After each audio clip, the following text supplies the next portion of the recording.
कभी अगर बनना है तो बाज बनना, लेकिन कभी तोता नहीं बनना।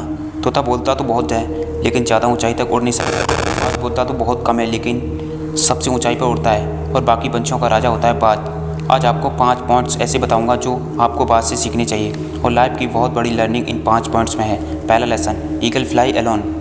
बाज अकेले उड़ता है और बाकी पंछियों के मुकाबले अधिक ऊंचाई पर उड़ता है। बाज या तो बाज के साथ उड़ता है या अकेले उड़ेगा, कभी चिड़िया और बाकी छोटे पंछियों के साथ नहीं उड़ेगा।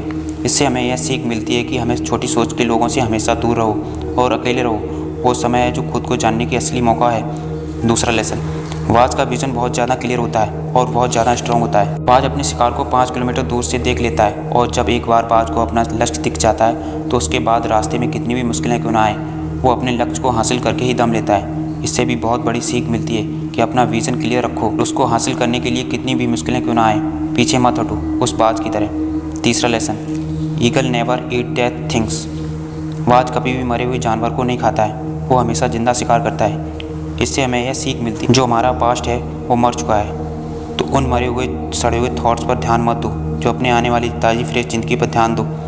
अपने पास्ट की पुरानी आदतों को जो तुम्हें तंग करती है वहीं रहने दो, उसे वर्तमान में जगह मत दो, क्योंकि एक बार तुम्हारा पास्ट तुम्हारे वर्तमान में आ गया तो तुम्हारा पास्ट तुम्हें कभी प्रेजेंट में नहीं रहने देगा।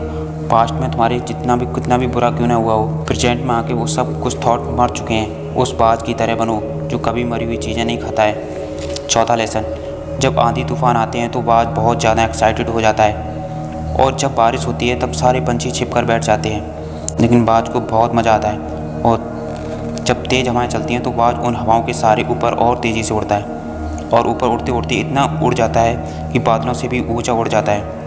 और इससे भी एक बहुत बड़ी सीख मिलती है कि मुसीबत में मज़ा ढूंढो। और नेपोलियन हिल ने कहा था कि हर एक बड़ी चुनौती अपने साथ एक बहुत बड़ा अवसर लेकर आती है, और उस बाज की तरह तुम भी उस अवसर को पहचानो। और जिस दिन तुमने अवसरों को पहचानना शुरू कर दिया, सारी मुश्किलें तुम्हारे नीचे होंगी और तुम उन मुश्किलों के ऊपर होगे। फिफ्थ लेसन, बाज अपने घोंसले में से सॉफ्ट घास निकाल देता है ताकि बाज को जो बच्चा होता है वो उसमें कंफर्टेबल ना हो सके, क्योंकि अगर घोंसले में कंफर्टेबल हो गया तो वहीं रहना पसंद करेगा, लेकिन बाज ऐसा कभी होने नहीं देता है। बाज एक पंछी है, उसे भी यह पता है कि there is no growth in comfort zone, लेकिन हम तो इंसान है ना। इंसान होने के बावजूद भी कई सारे लोग इस बात को समझ ही नहीं पाते हैं कि जितना ज़्यादा कंफर्ट जोन होगा आपकी लाइफ आने वाली टाइम में उतनी ही ज़्यादा अनकंफर्टेबल हो जाएगी।